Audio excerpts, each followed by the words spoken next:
Hi, this is Christopher Dragon, Music Director of your Wyoming Symphony Orchestra. Our final concert this season, Symphonic Dances, as the title suggests, is based around dance and how composers incorporated it into their work. Our concert begins with a piece by Bela Bartok. Now, every great composer may be said to be unique, but Bartok's position in the world of 20th century music stands apart. He was a Hungarian pianist, ethnomusicologist, and composer.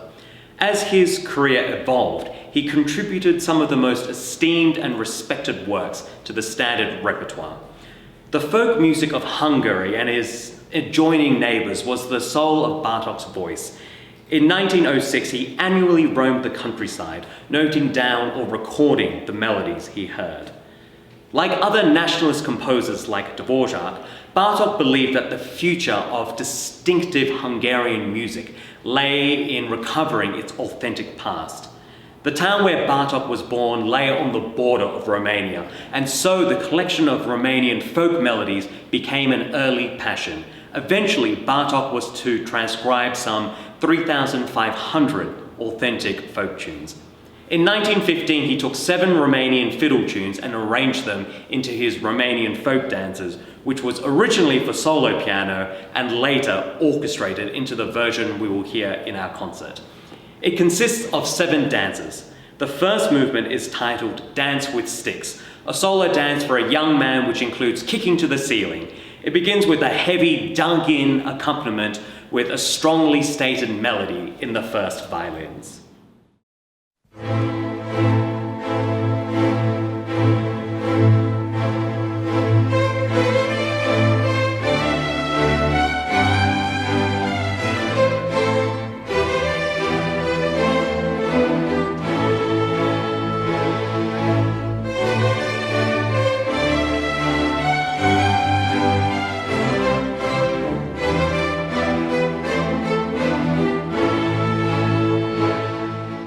Next follows a waistband dance, derived from a spinning song with dancers holding each other's waists. It features a solo clarinet with a melody that rises and falls, creating a sense of spinning.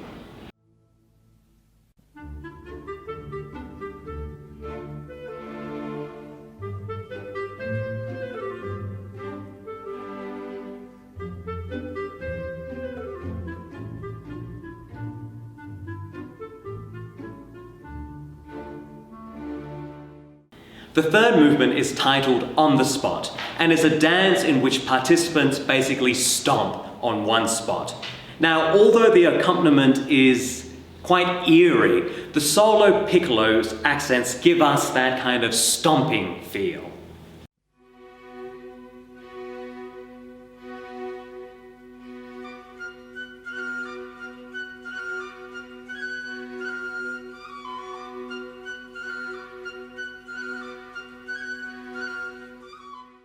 A hornpipe dance follows, which has an Arabian feel to it. To me, this movement unfolds like a story, with our concertmaster spinning a tale reminiscent of Rimsky-Korsakov's Scheherazade.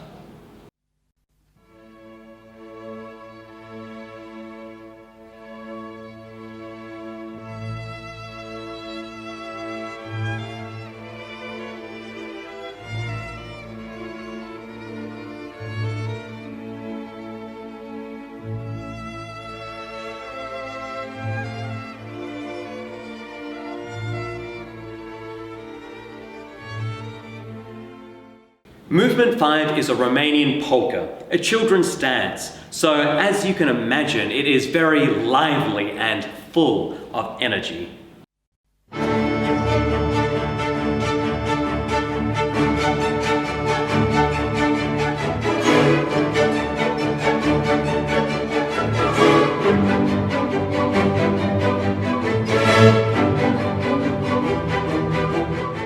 Movements 6 and 7 are titled Fast Dance, where fast tiny steps are performed by couples, used as a courting dance. Now, it being the final 2 movements of the work and a courting dance, musical fireworks are expected.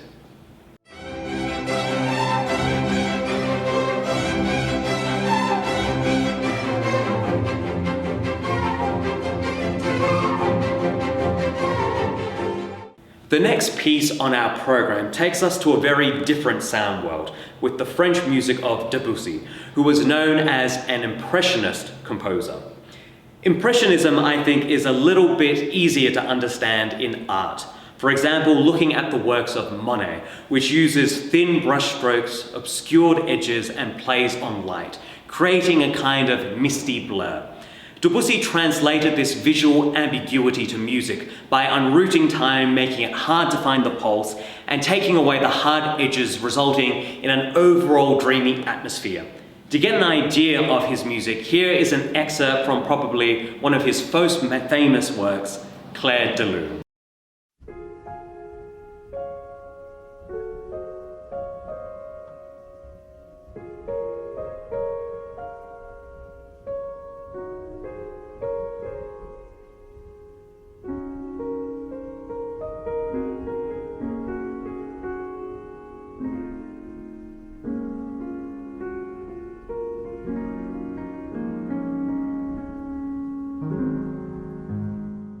The work we will hear in our concert, Danse Sacrée et Danse Profane, for harp and string orchestra, was commissioned by the famous Parisian instrument maker Pleyel in 1904 for his newly designed chromatic harp to showcase its capabilities.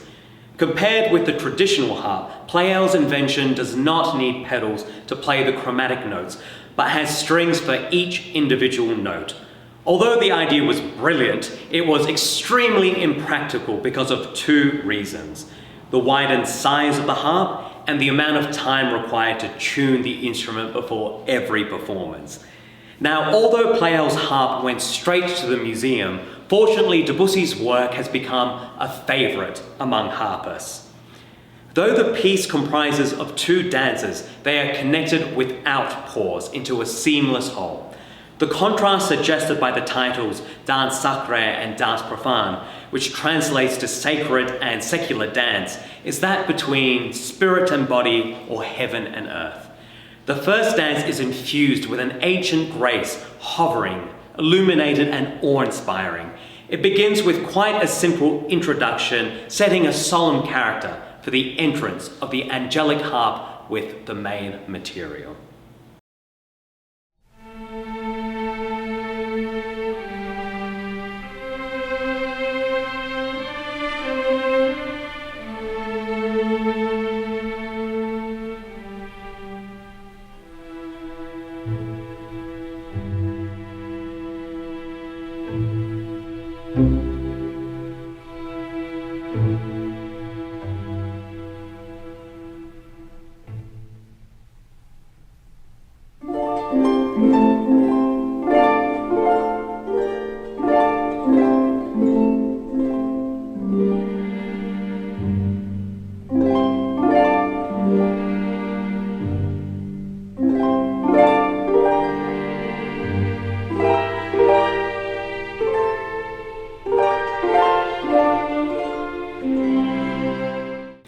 As you can hear, there aren't really any hard edges, and the atmosphere is very dreamlike, just what we expect in impressionist music. The middle of the work gathers momentum with quicker moving notes in the harp. However, we never really leave the ethereal sound world which was previously set.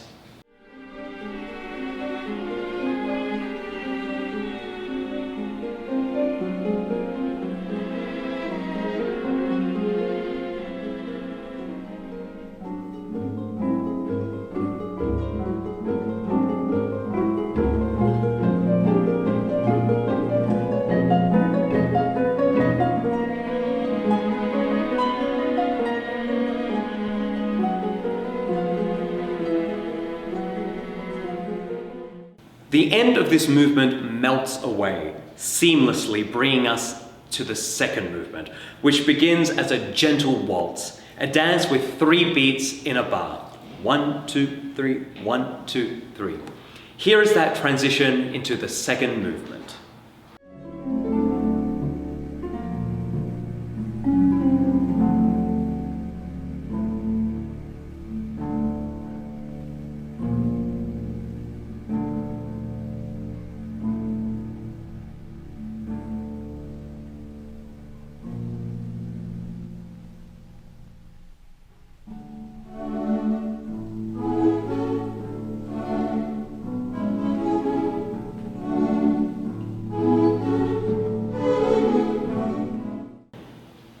first real animated section of the entire piece clearly illustrates that we are no longer in the sacred ethereal world, with twirling flourishes in the harp under building pizzicato, which is the plucking of the string.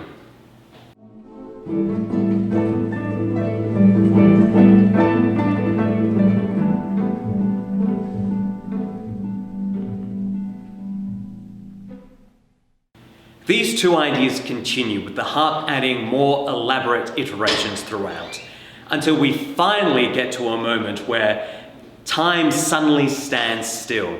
The impressionist concept of unrooting time is present here, by the harp having two different types of rhythmic material simultaneously, creating this ambiguity.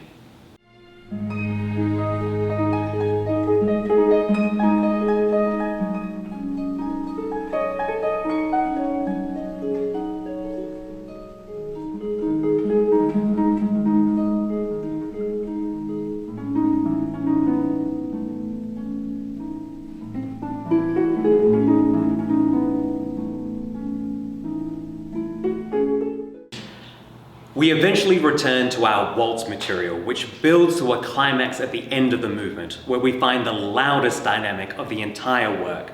The final notes dispel with a wink of the eye, leaving the listener as if awakened from a fleeting dream, quickly fading into the common light of day. Joining us for what I believe is the first time that the harp is being showcased as a soloist at the WSO is the principal harpist of the Colorado Symphony, Courtney Hershey-Bess.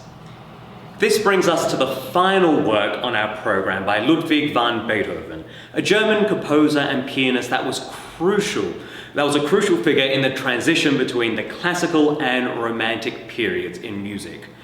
Romantic composers prioritized individual and emotional expression above its form, which was a key element of the classical period. Now, they didn't completely break away from structure, but instead used these forms as a foundation without being constrained by them. Beethoven's symphonies in particular shifted the terrain for what a symphony could be. The premiere of his Symphony No. 7 was at a benefit concert for the soldiers wounded a few months earlier. It was one of Beethoven's most successful concerts, with Viennese audiences who were hopefully awaiting the victory over Napoleon, who embraced the Seventh Symphony's energy and beauty. Beethoven himself cited his Seventh Symphony as one of his best works, with the composer Wagner even proclaiming it as the apotheosis of dance. As it begins, the first movement may not seem particularly dance-like, opening with monumental chords, the musical equivalent of architectural columns. In the space between these chords are individual voices, which gradually seem to awaken and join together.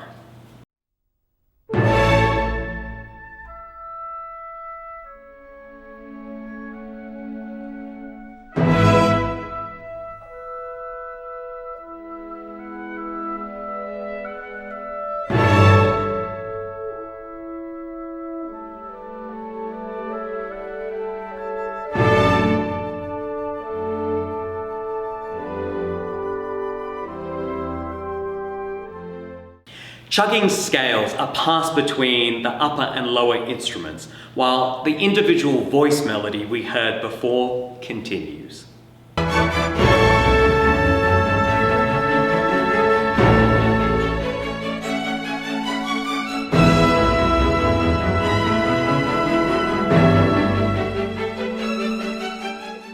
These chugging along sections are separated by calm pastoral moments of relief.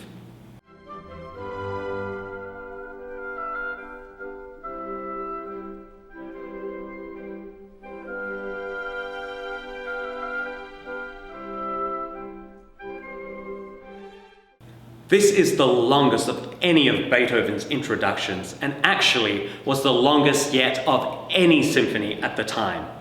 After a small pause, a murmur exchanged between violins and winds bring us to the vivace section, meaning lively and brisk, offering a folk-like swaggering first theme.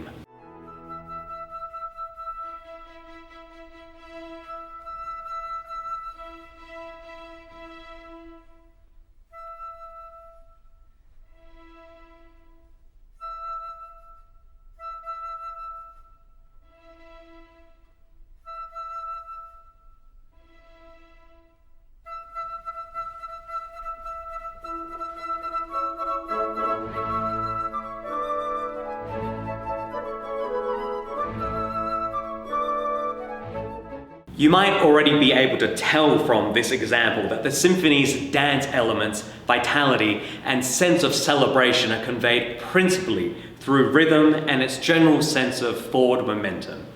As you will hear, this movement is based around this dotted dancing rhythm, tim-kitty, tim-kitty, tim-kitty, tim-kitty. Even our next more lyrical melody is still based on this dotted rhythm.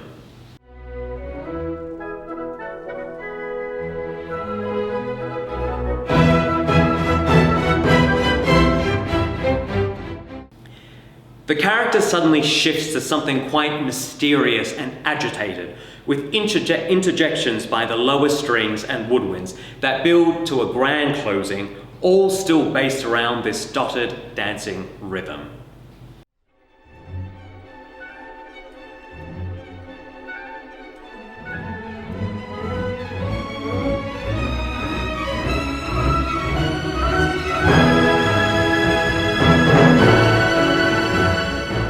The end of this section consists of another rising scale passage, but this time with a kind of umcha rhythm, which brings us into the development section. This is where the ideas we previously heard are explored further. It begins with a canon, where the same music starts at different times in various instruments. In this case, our canon is based on our first theme, which makes its way from the depths of our lower strings all the way to our woodwinds.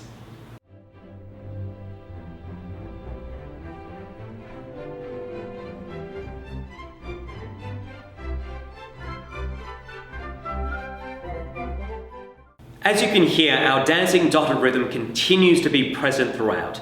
Next, a competition breaks out between the strings based on a short fragment of our melody until the winds burst out, calling for attention.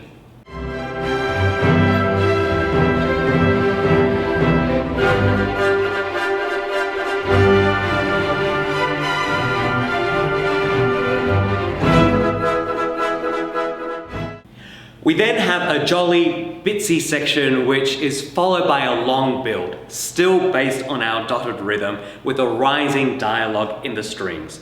Over this period, the dance character of our dotted rhythm is transformed to something quite warlike. This is especially made clear due to the entrance of the trumpets and timpani.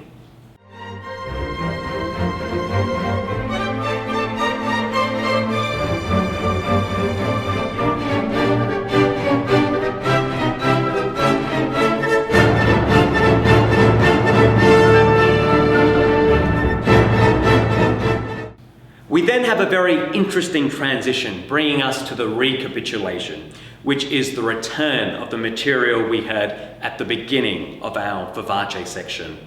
Although it's essentially the same dotted rhythm, tim-kitty, tim-kitty, tim-kitty, Beethoven is able to once again change the character from this warlike idea back to a joyous character, bringing us to our swaggering first theme.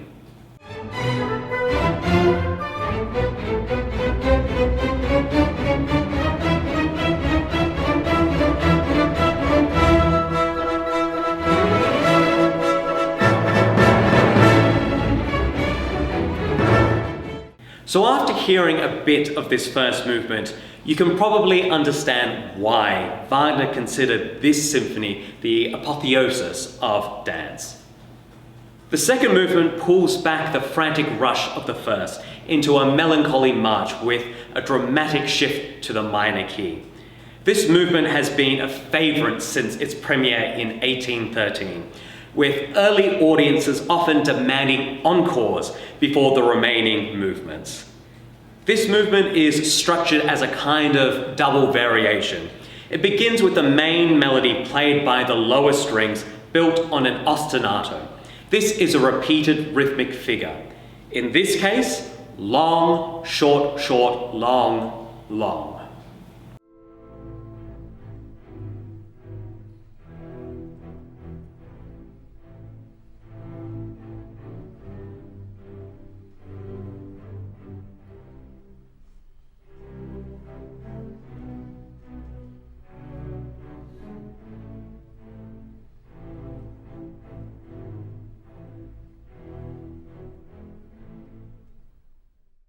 We then hear the second violins pick up this melody while the violas and cellos play a lyrical secondary melody over the top of it.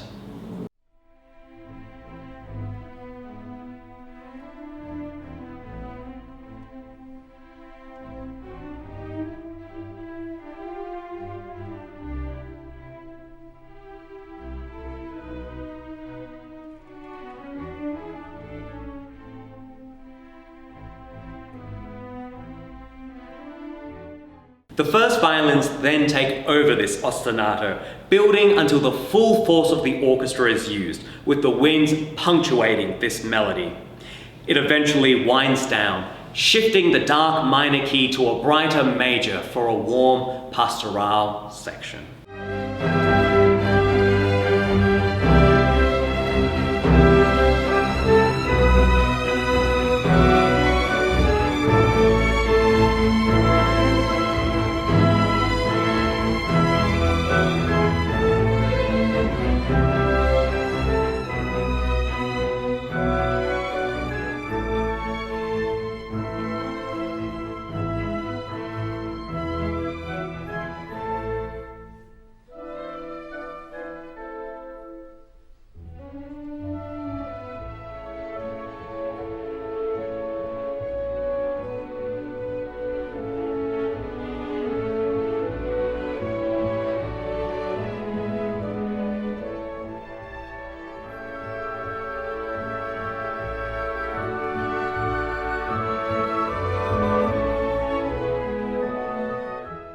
A set of forceful statements from our strings, brass, then winds pull us out of this warm pastoral section back to the seriousness of our variations.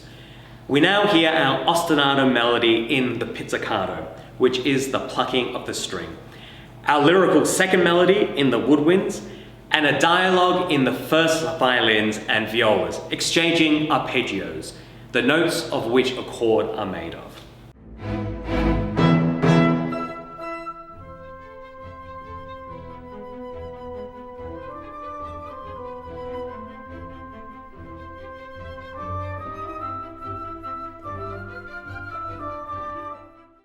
Beethoven was not content in only creating simple variations on a theme, but further developed it by turning it into a fugue, which I guess you can say is a kind of musical chase between two or more lines.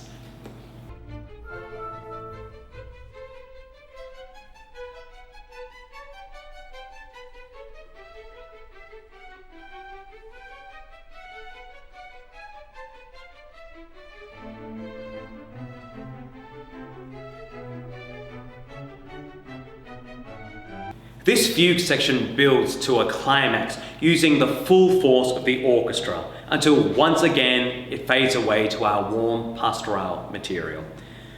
The movement winds down with the short fragments of our ostinato melody being passed around the various instruments, with the movement closing on the same unstable chord it began on.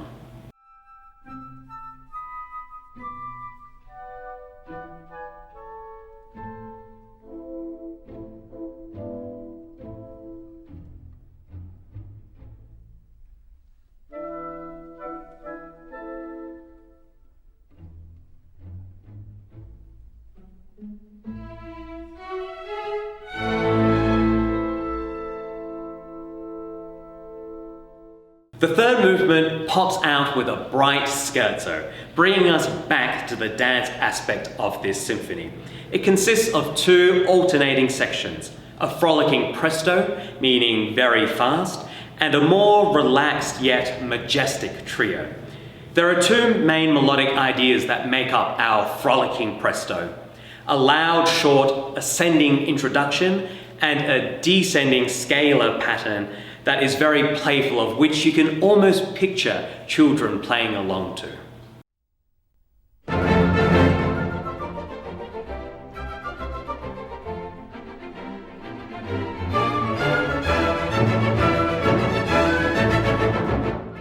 After introducing these ideas, Beethoven develops short fragments whilst always keeping it fun and playful throughout. Our contrasting, calm trio section is believed to be based on an Austrian folk tune or hymn, which supports the symphony's folksy character.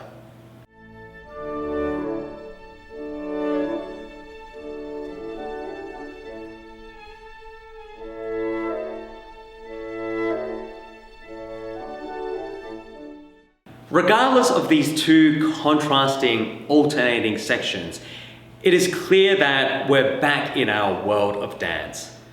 The final movement opens with two shattering chords, creating a sublime effect that signals that there will be no rest from the driving, rhythmic intensity of earlier movements. Our first boisterous theme is heard in the strings and is driven forward by sforzati, which is a sudden punch or stress in the music. We find this on the second beat of each measure, adding to the relentlessness of the movement. To me, it paints a picture of a rustic dance with people twirling around.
A driving dotted rhythm gives way to our second theme, which skips along with sudden loud bursts from the orchestra.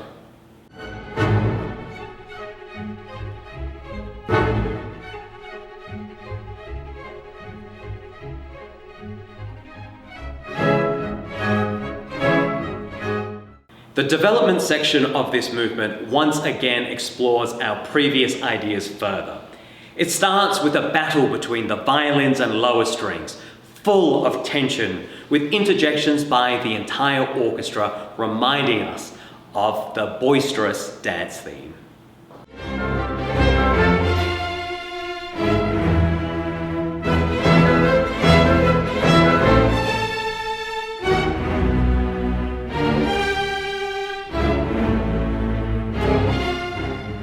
The end of the development explores the relentless sforzati on beat 2, which goes through a long harmonic build, eventually winding down to a transformation of our theme to a dainty pirouette on the solo flute.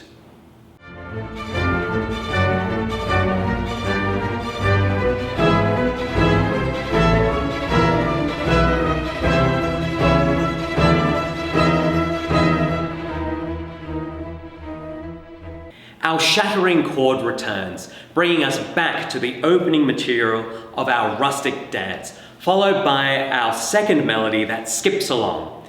The end of this section brings us somewhere totally new, a moment full of drama and intensity, with our relentless sforzati punches now at the beginning of every measure rather than the middle.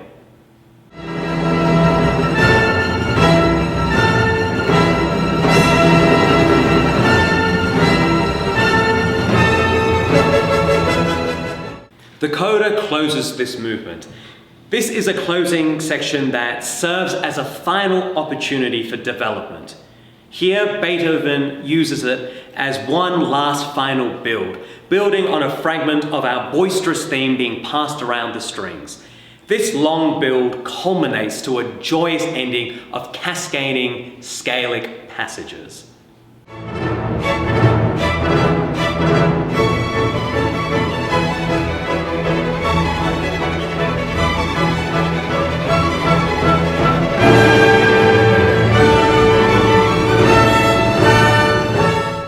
It is a very exciting, triumphant ending, which I think is very fitting after the year that we have all had. So that is a little bit about our Symphonic Dances program. Thank you for joining us and for supporting your Wyoming Symphony Orchestra. We hope that you enjoy the concert.